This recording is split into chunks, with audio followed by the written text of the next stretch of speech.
يقول كذلك الإخوة في أوروبا نعم يطلبون من الشيخ رد على أسئلتهم أسئلة كثيرة. يقول طالبون يقول هذا السائل خبر ما هو رد المشركين عبد القبور عندما يحتجون ما هو الرد على المشركين عبد القبور عندما يحتجون بأنهم يقولون لا إله إلا الله ويؤمنون باليوم الآخر بخلاف المشركين في زمن النبي صلى الله عليه وسلم لم يقول لا إله إلا الله.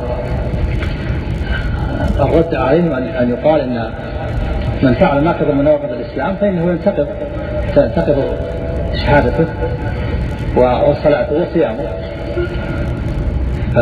فمن دعا غير الله وذبح لغير الله ونذر لغير الله أو استهزأ بالله وبكتابه ورسوله بدينه ينتقض الإسلام ودينه ولو كان يقول لا إله إلا الله. يشترط في التوحيد والإيمان أن لا يفعل ناقض من نواقض الإسلام. شهادة لا إله لها نواقض، إذا قال لا إله إلا الله ثم نقضها بالشرك أو كان يقول لا إله إلا الله وهو منافق مكذب بالباطل ما تنفع. لها شروط، التوحيد والإسلام له شروط، لابد أن يكون موحد ويكون يبتعد عن نواقض التوحيد والإسلام والإيمان، فلا يفعل الشرك ولا ناقض نواقض الإسلام، يكون صادق.